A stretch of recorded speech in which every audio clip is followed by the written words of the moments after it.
A bustling department store in one of the largest cities in the world. 1,500 people are crowded inside the building. Suddenly, an explosion erupts from the top floor. In less than 20 seconds, the entire store crashes to the ground. In its place lies a massive pile of twisted steel and concrete. Over 500 people are dead. The tragedy stuns a nation, and the public demand answers. Now, one man must find out what caused this catastrophe. What he discovers will shake an entire country to its very foundations. Disasters don't just happen. They're a chain of critical events. Unravel the clues and count down those final seconds from disaster.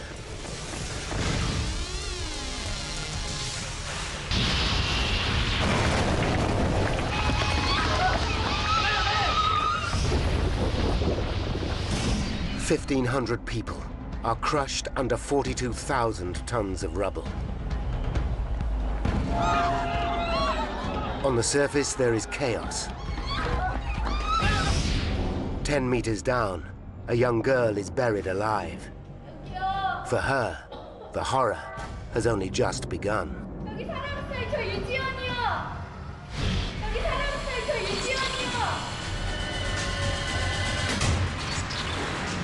South Korea, Seoul, 1995. It's a hot summer in this booming capital city. In less than a decade, the country has transformed itself into one of the world's largest economies.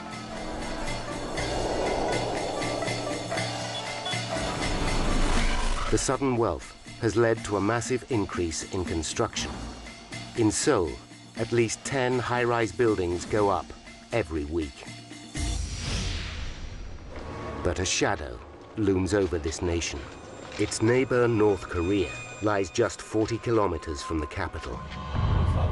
Close enough to put Seoul within range of artillery shells from one of the last surviving hardline communist countries. The relationship between the two has long been violent. In 1983, North Korean militants detonated a bomb, killing 17 South Korean officials. 4 years later, the communists are accused of destroying a South Korean airliner in mid-flight, killing 115. June 29th, it's 7 a.m. Seoul's 10 million residents start another busy day. Amongst them is 19-year-old Park Seung-hyun. Park's dream is to be a schoolteacher. In order to pay for her tuition fees, she works as a shop assistant. This evening, Park plans to meet her best friend, Soh Hee-jin. The two women have known each other since they were 4. Park was like a sister to me. She was very outgoing and very kind. We had planned to meet in a coffee shop after she finished work. Park works in the Sampoon Superstore, one of the most prestigious and exclusive retail outlets in South Korea. The building employs 1,000 staff, serving 40,000 customers every day. It turns over the equivalent of $4 million a week and sells everything from the latest electrical gadgetry to designer fashion. Built in the late 80s from reinforced concrete, the complex has 4 basement levels and 5 stories above ground. It stands on 15,000 square meters of real estate in the city's exclusive Gangnam district. The area was once a landfill site and the city's waste dump. Now, in a remarkable turnaround, it's one of Seoul's most affluent areas.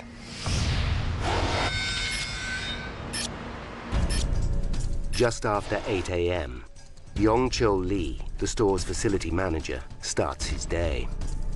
He's a busy man, and his first job is to investigate a note left on his desk by the night watchman. In the early hours of the morning, the night watchman heard strange noises coming from the roof. The roof is cracked, But Lee knows that this was caused when some air conditioning units were moved 2 years ago.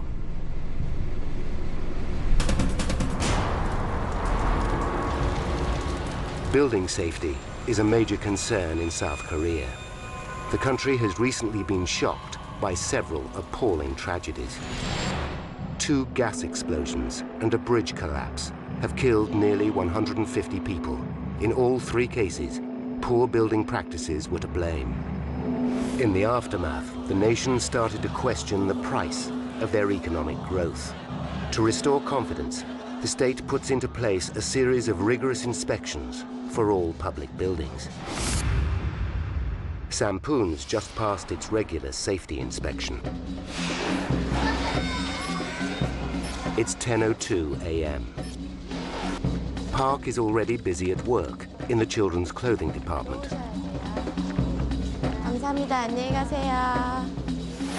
Over in the household section, another young woman, Yoo Ji-hwan, is running late.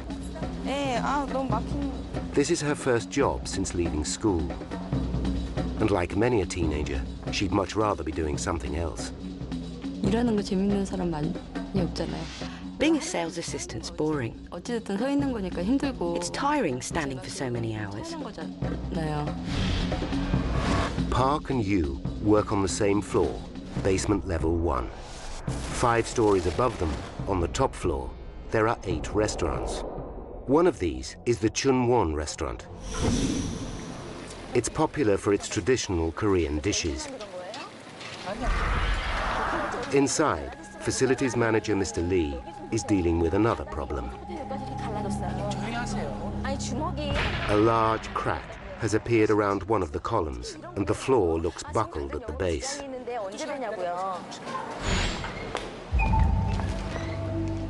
Lee takes decisive action and closes the restaurant. Construction signs are put up, and access to the area is blocked off. Lee knows that gossip spreads quickly in Sampoon, so he cautions the restaurant's workers to say nothing. As midday approaches, the store gets busy. Then customers on the 4th floor hear a disturbing sound.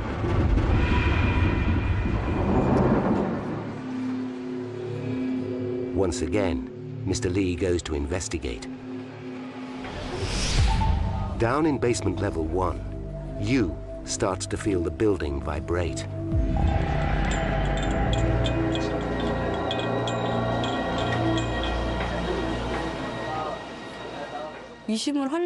Maybe I'm a bit foolish, but I don't sense that there's anything wrong.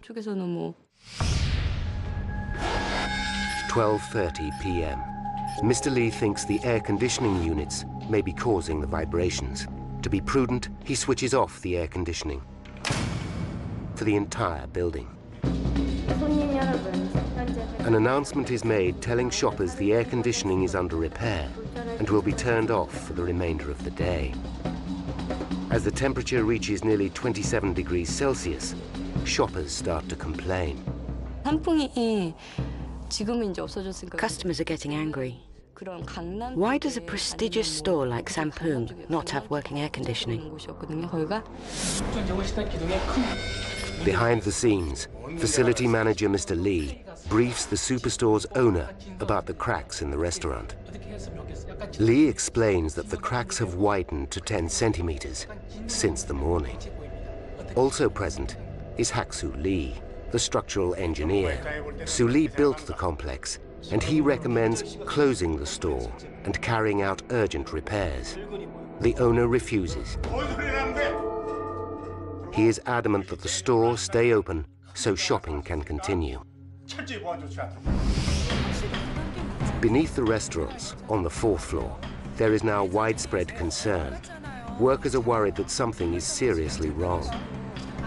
Facility manager Mr. Lee attempts to reassure the staff. But rumors that the building has a problem are spreading.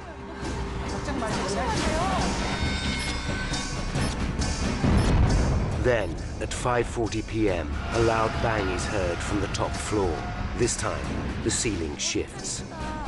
Unknown to Park, you, and more than 1,500 other people, the building is on the edge of catastrophe. At 5:47 p.m., an even louder bang is heard from the top floor.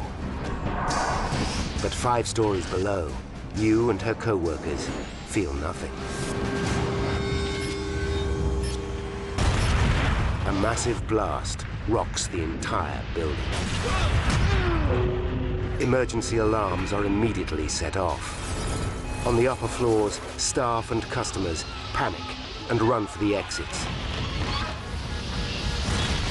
The 5-story superstore finally gives way.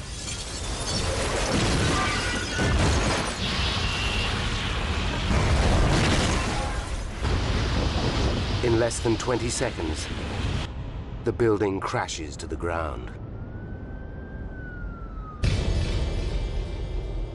As the dust clears, it is evident that the entire superstore has collapsed.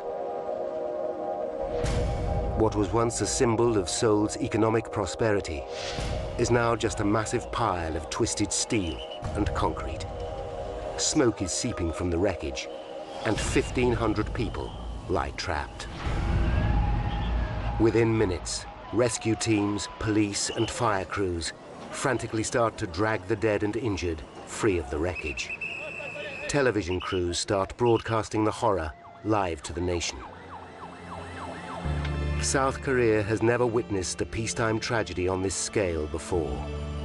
It is immediately clear the death toll will be massive.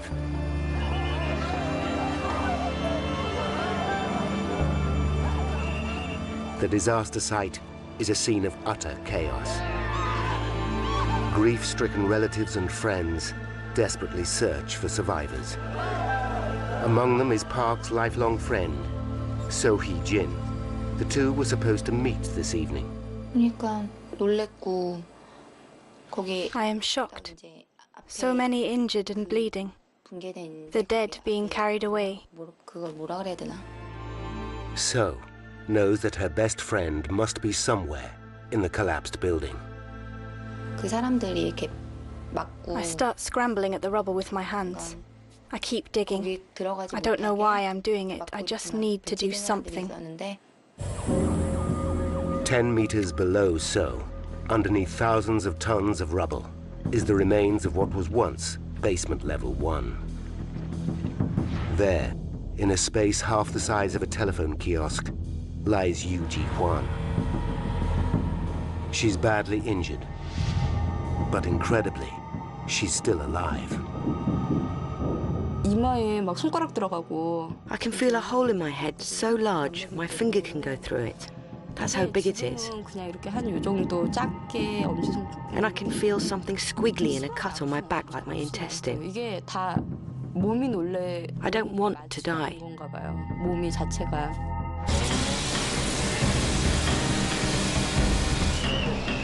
The scale of the rescue operation is massive.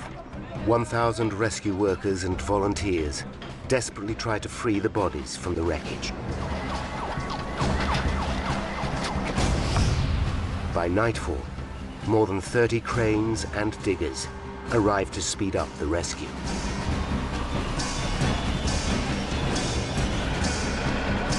They start carefully removing huge slabs of debris.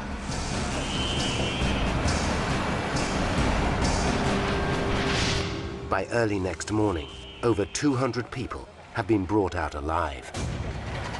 Meters below, oblivious to the commotion above her, Yoo Ji-hwan has no idea of the danger she is in.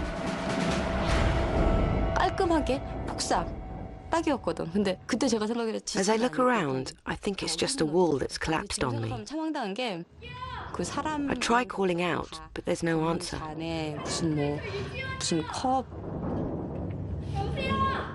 I think it's just me who's stuck here. A day after the collapse, the confirmed dead stands at 44, with more than 600 others missing. Thousands of tons of concrete and steel hang dangerously over the site.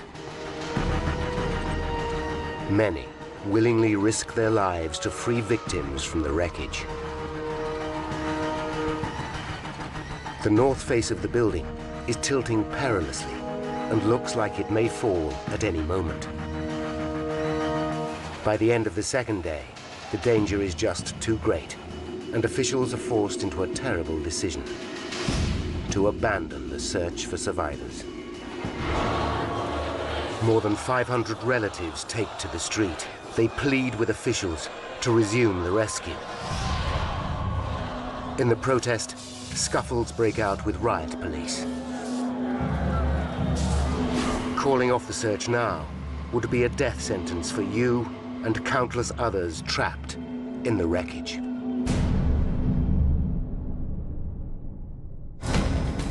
A massive rescue effort has stalled at the site where the Sampoon superstore once stood.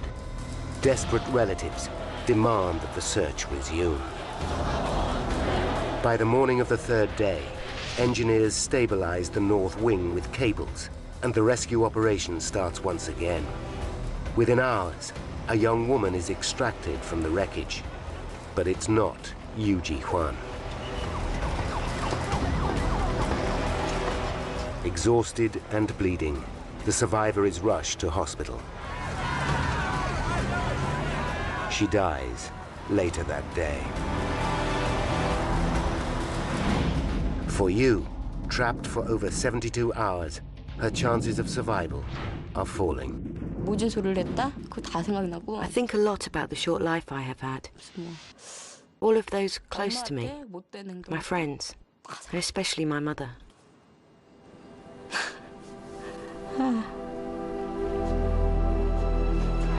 Each day, relatives gather to identify the corpses freed from the wreckage. It's a gruesome business. Park Sen-hyun's friend So is there. She sees a photo that strikes fear in her heart. The picture shows a decapitated corpse. It is wearing the same ring Park had on. I pray it is not her. But at the hospital, So discovers the ring is different. The corpse is not her friend. It's so good when I realize it isn't Park. I know she could still be alive.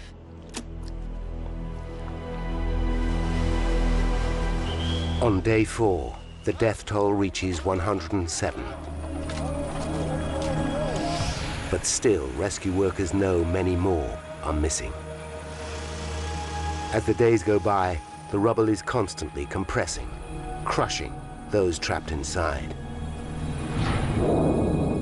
The wall above Yu is now just centimeters from her face. By chance, she finds a knife beside her. I think about killing myself. I can't take the horror anymore. But then I realized that actually it's very easy to become very selfish and not think of the effect it would have on the people I love. Day after day passes as body after crushed body is found. Then, after a week, the authorities decide there is little hope. Without water, a person can only survive for about 3 days in 30-degree heat. For relatives, the announcement is a desperate blow. The rescue effort turns into a recovery operation. Heavy machinery moves in to clear the tons of rubble from the disaster site. Another 5 days go by, and nearly 21,000 tons of wreckage are cleared. Then, just after 3:30 in the afternoon, 12 days after the collapse, there is an astonishing discovery. Around by my foot, suddenly it just opens up. There is a hole. Yu Ji-hwan is found, alive. And I can hear a voice asking, is there someone in there?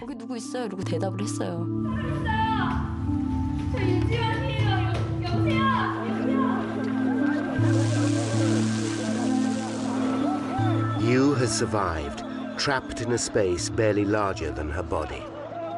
In all, she has spent 285 hours in searing heat, drinking rainwater to keep her alive. 행복한 거에 I can't really explain it, but it's just happiness. 근심을 날려버린 그런 기분. I feel like I'm flying, 근데 뭐라 그래? that I'm freed from everything. 나왔고 이제 내 소재도 알고 내가 누군지도 다 Everyone knows who I am. And even if I die now, everything I've worried about has been taken away. 솔직히 죽어도 이제는 더. Yu is rushed to hospital and put into intensive care. She has lost more than 10% of her body weight, but her other injuries turn out to be relatively minor. In total, 937 people are seriously injured. But amidst the wreckage, 502 are dead. Tears turn to anger. Why did a modern reinforced concrete building that had stood for over 6 years collapse? What kind of catastrophe could raze it to the ground in less than 20 seconds? And who, if anyone, is to blame? Now, by rewinding the events of that day and by going deep into the investigation, we can reveal exactly what caused the worst building collapse in the history of South Korea.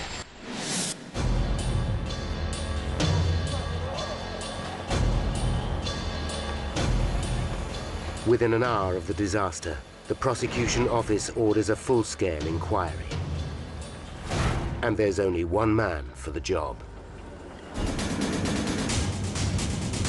Lan Chung is the professor of civil and structural engineering at Danguk University. His knowledge of South Korea's construction industry is unsurpassed. But as Professor Chung arrives at the disaster site, he is not prepared for what he sees. It's impossible to describe what I feel. So many people are crushed in the rubble.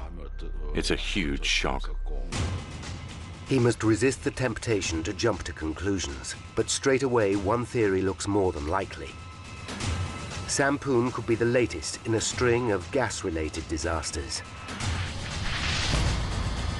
In the last 8 months, South Korea has been rocked by 2 massive explosions caused by leaking gas. The most recent was at Daegu subway in Seoul. The blast killed over 100 people and injured 140 more. The scenes look all too familiar. I'm 80 to 90% sure a gas explosion is responsible for this disaster. Chung orders his team to find out if the superstore had a history of gas leaks. What they uncover is alarming. Just 3 months ago, a high-pressure blowout took place inside the building. Luckily, the gas supply was shut off in time, and a disaster was narrowly avoided. It looks like Chung could be right, but he needs hard evidence. He knows one thing will prove if gas is to blame. Fire. Gas explosions have a distinctive signature. They almost always produce an inferno. But although parts of the building are ablaze, the thick smoke is not the evidence Chung needs. The fire is not from the blast, but from gasoline burning in the cars that have been crushed in the basement. Unable to prove the gas theory for now, Professor Chung considers a more sinister cause, a terrorist bomb.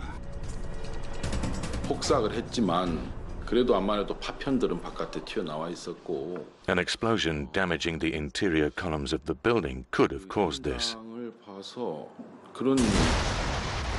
North Korean militants are the obvious suspects. 2 previous bombings have killed 136 innocent people. But a terrorist attack in the heart of the capital would signal a horrifying new strategy.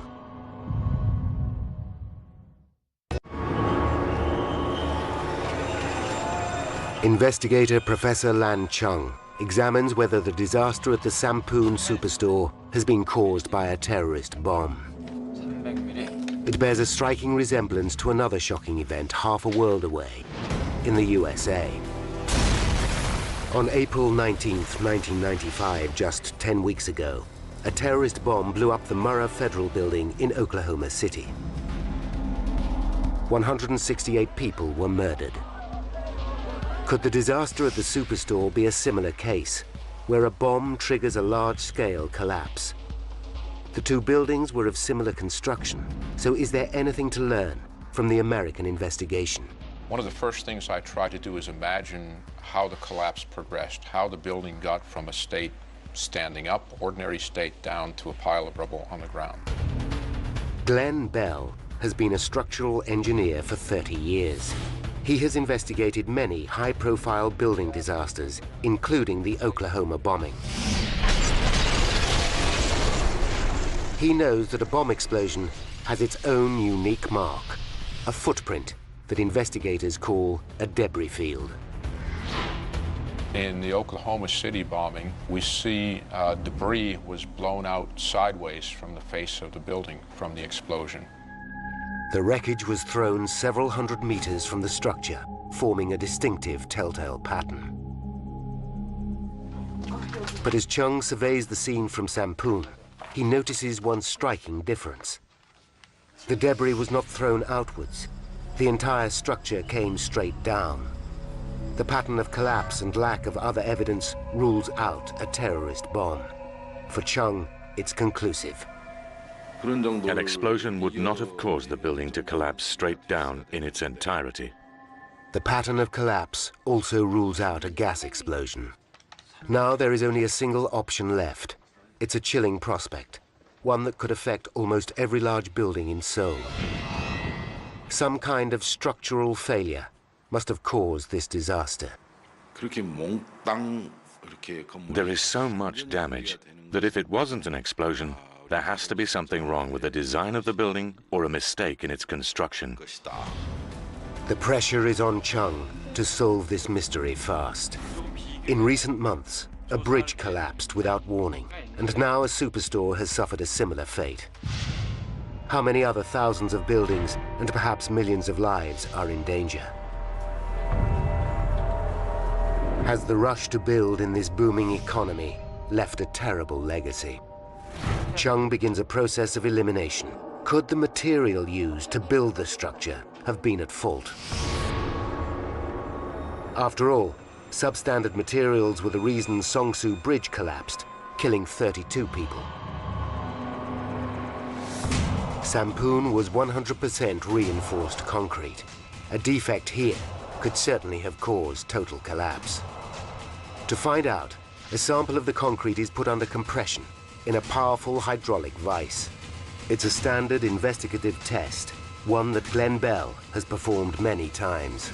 Very strong concrete will tend to carry quite a bit of load before failure, and then it breaks in almost an explosive fashion.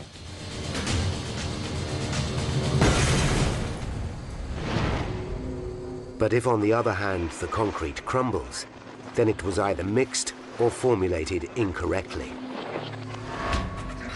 Chung waits eagerly for the results, but when they come, it's a dead end. The results confirm that there is no problem with the strength of the concrete. With weak concrete ruled out, Chung moves on. Now he must find out if a design flaw caused the building to collapse. The drawings used to build the superstore should reveal all.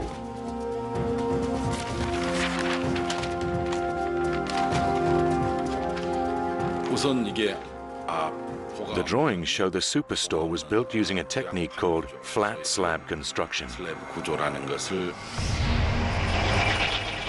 Flat slab construction is a common way to build multi-story buildings. Concrete columns support the weight of each level, and for extra strength, steel bars are cast inside each one. More steel is used inside the floor slabs to strengthen them too. So far, all is well. I can find nothing strange from the drawings to suggest that poor design caused this disaster. Although there's nothing wrong with the basic concept, Chung knows the architect's original drawings are only half the picture. To actually build the structure, an engineer must calculate the size of the columns and slabs required. This information is then fed back into the final design. Trained investigators know that this last phase is where mistakes can be made. As Chung compares the engineer's calculations with architect's drawings, he finds a disturbing discrepancy. I notice the diameter of the columns is reduced on the drawings. When I see this, I immediately know something is seriously wrong. The engineer worked out that the columns needed to be 80 centimeters in diameter. On the drawings, they are only 60. The key question now is, how was the building actually constructed? Could it simply be a mistake on the drawing board?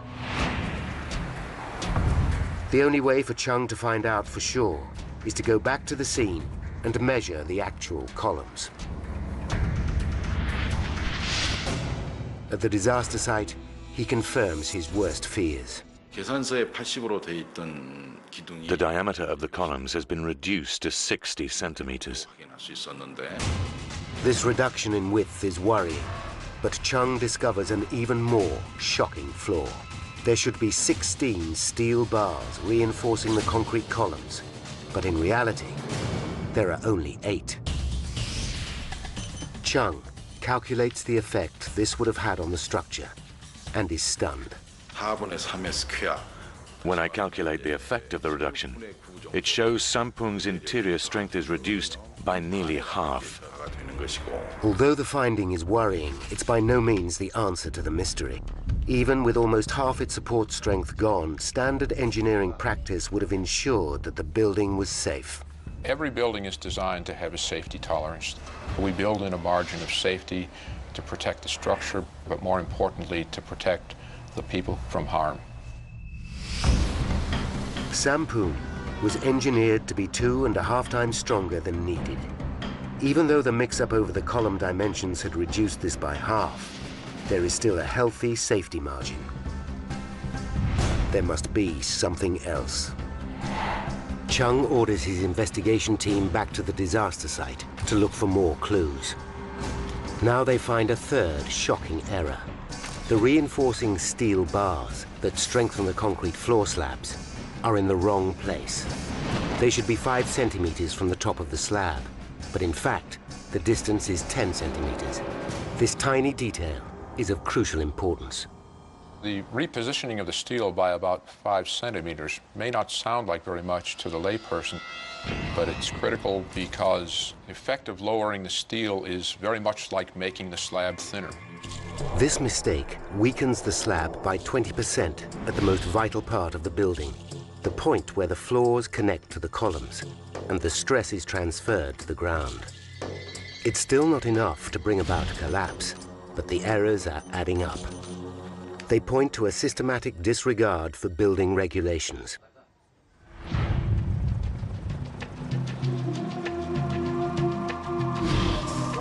Chung directs his suspicion towards Sampoong's managers, all of whom survived the collapse. South Korean law enables the prosecutor's office to arrest the owner, chief architect, CEO, and facilities executive under suspicion of professional negligence. They are paraded on television. Then Professor Chung interrogates them. Talking to these witnesses is very important. I need to understand the history of the complex. Chung discovers that the superstore was originally designed to have only 4 floors above ground. But halfway through construction, the management decided they wanted more space and demanded a 5th level to be built. The construction company refused, saying the structure would not support another floor. The contractors were fired. The management then hired its own in-house construction company to finish the job. It's an extraordinary example of how commercial pressures in Seoul's booming economy are riding roughshod over all other considerations.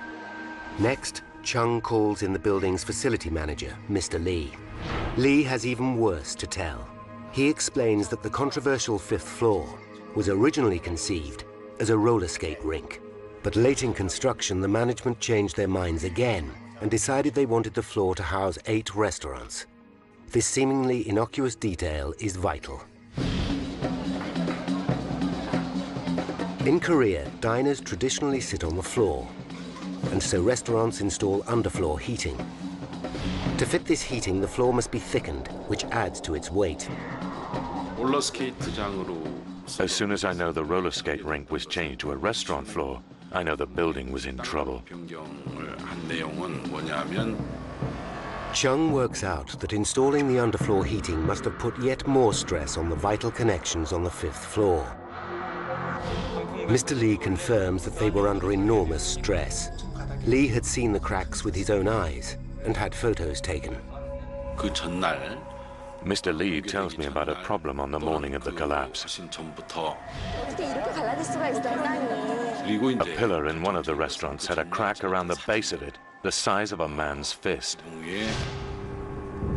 By checking the plans, Chung places the cracks at column 5E in the Chunwon restaurant. His expert eye can tell the slab has completely separated from the pillar, with only the reinforcing steel holding it together. The trail is getting warmer, but even this is not enough to account for the disaster that cost so many lives.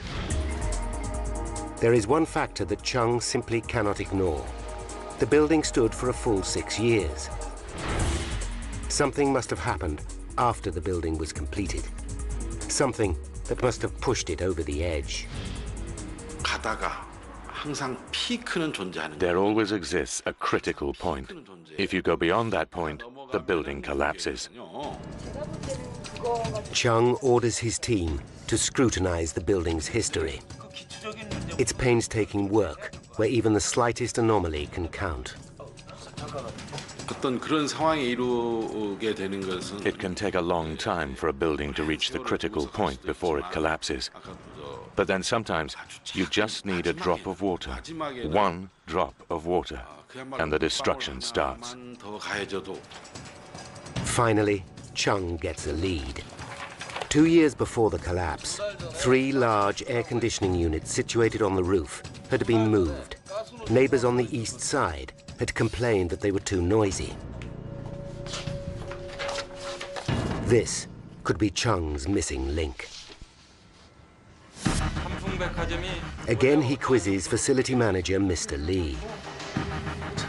The facilities manager confirms the air conditioning towers were moved. He has photographs showing this. Again, the photographs reveal cracks on the roof. But it's how the units were moved that grabs Chung's interest. Mr. Lee tells me that the air conditioning units had been dragged across the roof. This is very worrying.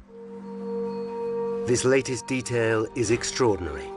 It provides the key to exactly how the building collapsed. And as a direct result, Professor Chung's investigation will call into question the safety of almost every building in South Korea. Investigator Lan Chung is close to discovering what caused the disaster at the Sampoon department store. He has found that 2 years before the collapse, 3 large air conditioning units were repositioned. They should have been lifted into their new position, but instead they were put on rollers and dragged across the roof. Dragging them was a terrible mistake and has clearly made the whole roof unstable. What's more, their weight, 15 tons each, must have overstressed the main supports. Column 5E seems to have been particularly affected. But Chung still doesn't know what triggered the collapse on June 29th. The trigger is the final explanation of what happened, and it's most important in that it explains why the failure occurred when it did. One piece of evidence remains unresolved. Survivors reported that the department store was vibrating on the day it collapsed. Chung finally thinks he has the answer. During the course of 2 years, every time the air conditioning is switched on, it sends vibrations across the unstable roof and ricochets down to the 5th floor. Over time, this widens the crack around column 5E until it's at breaking point. Sampoon had become so weak that the addition of the air conditioning on the morning of June the 29th was the last drop of water that pushed it over the edge and made it collapse. The cracked slab in the Chunwon restaurant can hold on no more. It starts to fail.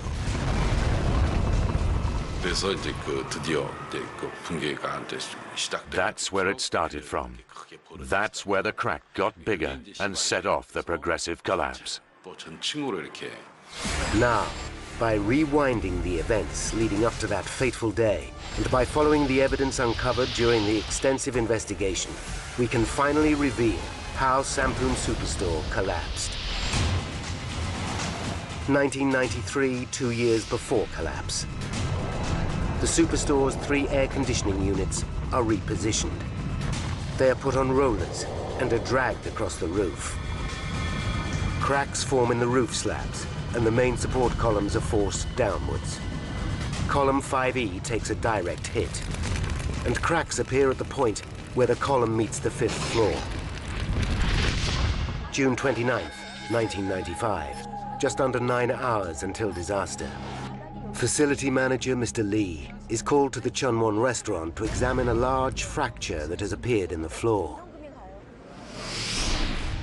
Unknown to Mr. Lee, vibrations from the air conditioning units are now radiating across the cracked roof and down through the column 5E to where it connects to the 5th floor slab. The fracture in the Chunwon restaurant opens up. 6 hours to disaster, and the first of several large bangs erupt from the 5th floor. The vibrations from the air conditioning units are forcing the crack to widen further. After reports that the whole building is now vibrating, Mr. Lee switches off the air conditioning. But it's too late. The crack in the Chunwon has widened to 10 centimeters. 52 minutes to disaster. Sampoon is now packed with shoppers. 20 seconds before disaster, a massive boom sends shockwaves through the building. Shoppers panic and run for their lives. The 5th floor slab around column 5E can hold on no more and finally gives way.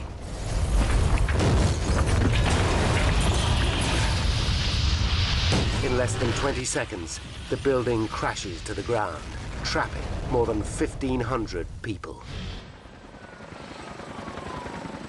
For investigator Professor Chung, it's a chilling insight. As I carried out the investigation and smelled the rotting corpses, I couldn't help but realize what can result from mistakes. As a fellow engineer, I can't help but feel ashamed. But in all the carnage, there is one last miracle. 16 days after the collapse, the disaster site is nearly cleared. 323 corpses have been recovered. But amazingly, beneath the rubble, one person is still alive. It's 19-year-old children's department assistant, Park Sang-hyun. I hear loud machinery above my head, and I think, this is it. I'm going to die. I start banging with all my might. The machines stop, and I hear a voice call out, "Is anybody down there?" Park has been trapped for 377 hours in complete darkness. Incredibly, apart from a few scratches, she is unscathed. I am thinking, now I am saved. I am going to live.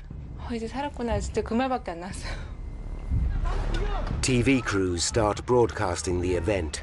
A nation is stunned, but none more so than so. 너무 좋았죠. 너무 좋았고 It's incredible. Incredible.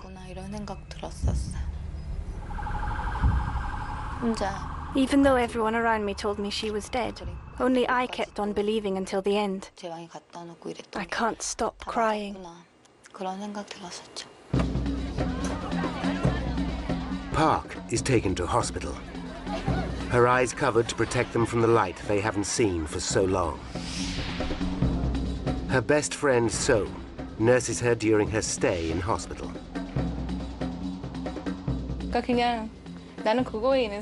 Although I suffered, I just think I am very lucky to have survived.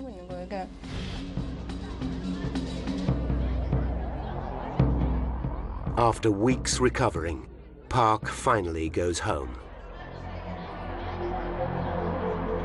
I feel so bad that Seo had suffered so much. I really love her. Professor Chung's investigation blamed the collapse on human ignorance, negligence, and greed. On December 27th, 1995, after months of public demonstrations, June Lee, the owner of Sampoon, was jailed for 10.5 years after being found guilty of criminal negligence. His son, the CEO, was jailed for 7 years for corruption and accidental homicide. The final verdict had an enormous and lasting impact. Following further investigation, widespread corruption and fraud were discovered at Sampoon. 21 other people were found guilty, including 12 city officials. In the aftermath, a new wave of rigorous government building inspections took place across the whole country. What they uncovered was beyond belief. 1 in 7 of all high-rise structures needed rebuilding, and 4 out of 5 needed major repair work. In all, 98% of South Korea's buildings were affected. Just 1 in 50 was deemed safe.